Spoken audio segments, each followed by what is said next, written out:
Happy World Industrial Design Day. Hello everyone, my name is Ryan. I'm an assistant professor in the Department of Industrial Design at Hanyang University. And I lead the Future Form Design Lab, where we explore the intersection of technology, design, and the future. I am currently based in both Seoul and London, and I find the culture exchange between these two cities immensely inspiring. And it reminds me how design operates in both local and global contexts. So today, I'll be talking about how AI is changing industrial design and why ethics must be part of the conversation.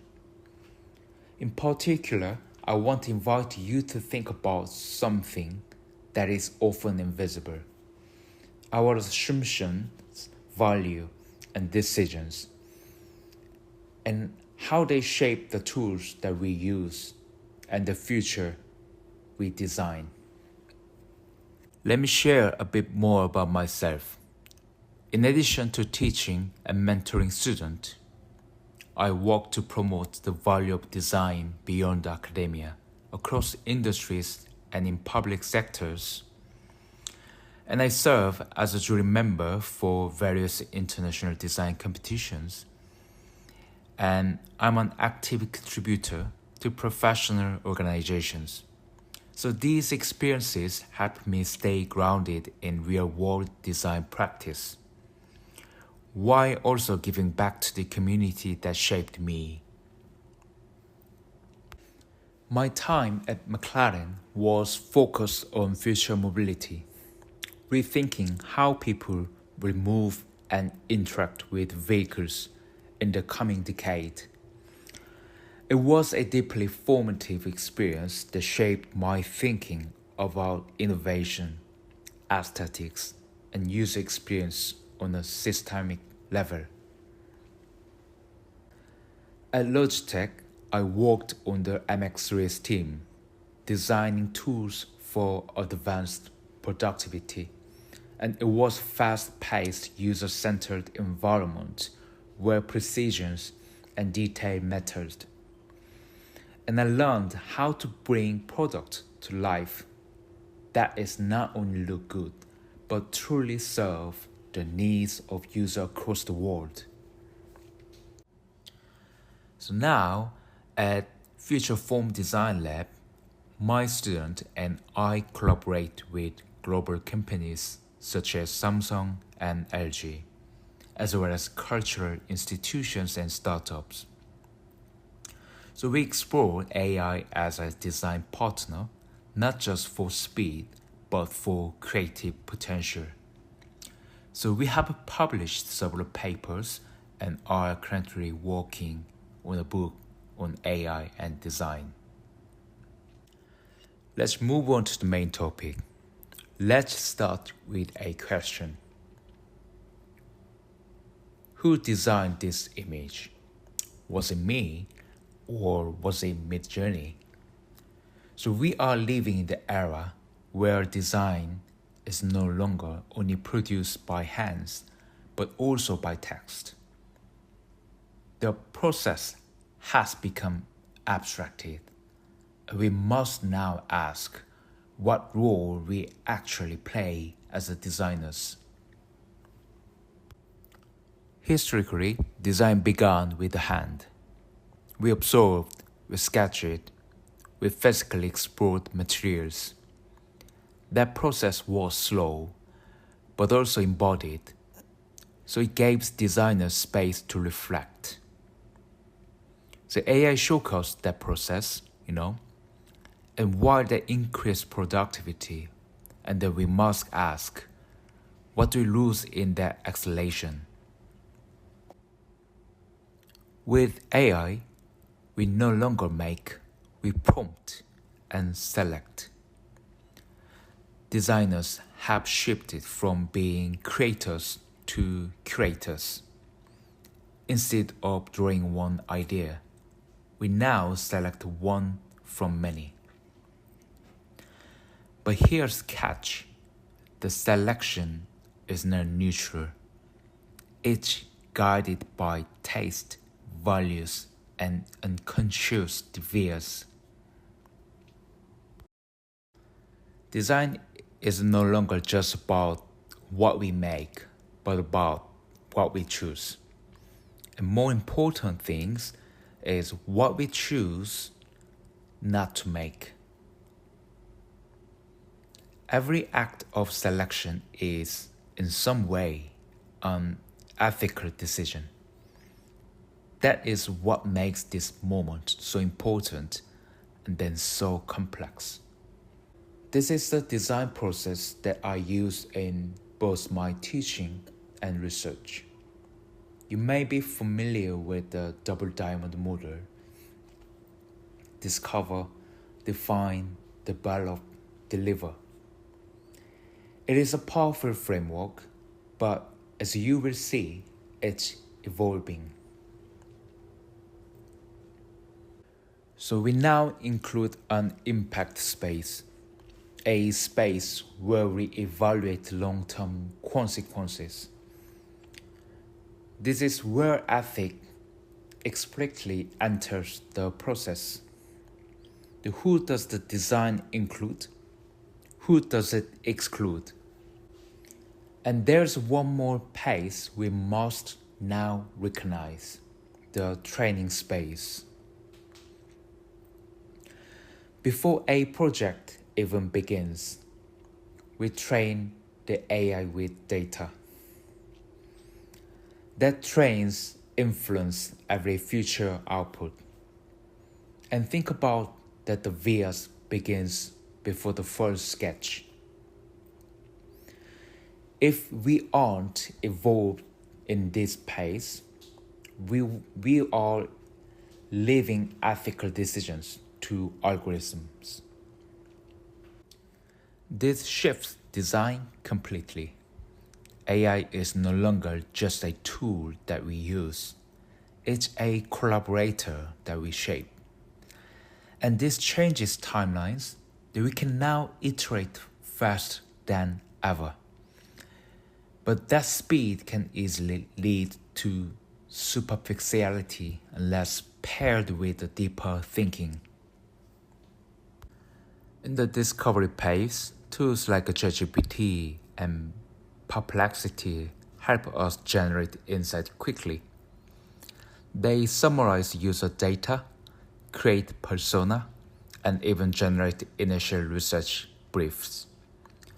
This is super powerful, but it also raises a question.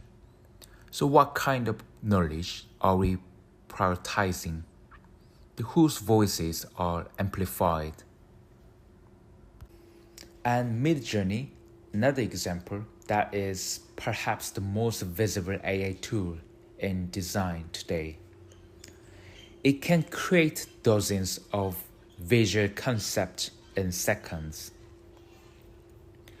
But when we generate visual output, are we actually designing or simplifying browsing that the model thinks is good design? And what is Midjourney, its model, trained on?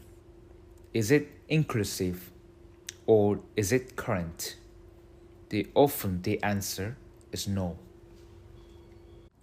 The clean AI let us animate these static visuals, making motion design almost instant. But again, is the movement we generate reflective of human behavior or cultural nuance? Or are we creating a hyper-generic, globalized aesthetic? And even our presentations are now generated by AI. Canva AI can lay out, illustrate, and suggest themes instantly. This automation frees up time, but also discourages originally. Everything starts looking the same. We believe we are still designing, but in truth, AI is already making critical decisions. What we see, what is emphasized, what is ignored. This is why education must evolve. We need to stop focusing only on tools and start teaching judgment. Let's look at unconscious bias. Here's a prompt: a grandmother cooking traditional food. You will likely get a white-haired woman in a rustic kitchen, maybe smiling, wearing an apron, stealing something in a pot. It's warm, familiar image, but it also reflects a very narrow cultural lens. Now, what if we said a Korean grandmother in Hamburg making kimchi in a Korean style kitchen? It's the same idea, a grandmother cooking, but the visual output is completely different. That one change in prompt, just adding cultural and contextual detail, produced a far more specific and representative result. This shows us something important. The AI isn't biased on its own. It doesn't choose stereotypes. It simply reflects what we ask for and what its training data has been the most. So the ethical responsibility doesn't lie with the tool. It lies with us, the designers or researchers, the educators, because we are the ones shaping the prompt and, more importantly, shaping what gets accepted as normal. Bias in AI doesn't scream, it whispers. It shows up through repetition, the same kind of face, the same kitchens, and same families. And, unless we are paying close attention, we don't even notice it. And that is exactly how it says. The real problem isn't just that AI gives us various images. It's that we accept them too quickly without questioning. And in doing so, we quietly go along with them. As designers, we need to stop and ask ourselves, whose story is being shown and who is being left out? So far, we have looked at how bias should show up is who is represented in an image, whose culture, whose identity, but bias also appears in how things look. So in the visual language, we assume is good design. So let's move from representation to aesthetics.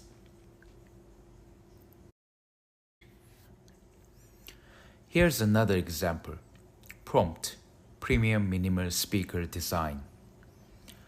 Most of the time, you will get something that looks like Apple or piano. Slick lines, soft corners, grayscale palette.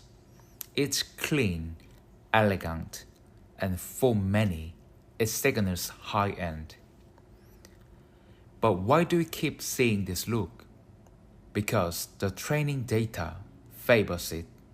It reflects what is being published, promoted, and repeated the most. That is where design veers that tricky. So we start to confuse what is popular with what is universal. In this context, minimalism isn't just about simplicity. It carries a specific culture code tied to geography, class, and even race. It reflects a Western, tech-centered aesthetic, So one that often drawn out other visual languages. And if we don't question it, we end up reinforcing the same narrow standard, not because it's better, but because it's louder. According to the 2024 Figma report, nearly 60% of designers use AI in their workflows, but only 32% trust the output. If a student generated an image in Midjourney, adjust it slightly, and added it to their portfolio, who is the designer?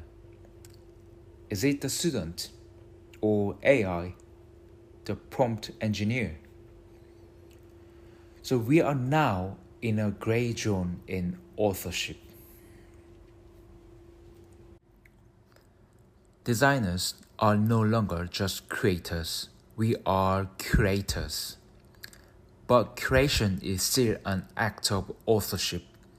When we pick one outcome from many, that act carries ethical weight. Yet in many design schools, we teach students to write better prompts, is not to make better decisions. I have seen this pattern in almost every AI workshop I have led. The students learned that tools quickly, they are excited, they experiment, and they generate a lot of content. But when I ask, why did you choose this image? There's often a pause. The pause is not a weakness. It is actually the beginning of ethical awareness. It tells me the student is thinking, not just reacting. You see, it is easy to choose the most polished, visually striking image, but the more important question is, does this image reflect my values, my intention, my context? That is not something Midjourney or ChatGPT can answer for you. That is not a prompt writing skill. That is design judgment. And that is exactly what we need to start prioritizing in design education. Now, think back to the image that I showed you at the beginning. Does it look different now? So what is missing? What is assumed? What is made invisible? Designing ethically means developing the ability to see what isn't shown and to build structures around those absence. In a world of endless options, the most human and the most ethical thing we can do is to decide what not to design. That is where ethics lies, not in the middle of the canvas, but at its edges. Thank you so much for your time today. At Future Form Design Lab, we are continuing both practical and academic research into how AI is reshaping design, not just in terms of the process, but in terms of responsibility. If you are interested in this work, I'd love to connect.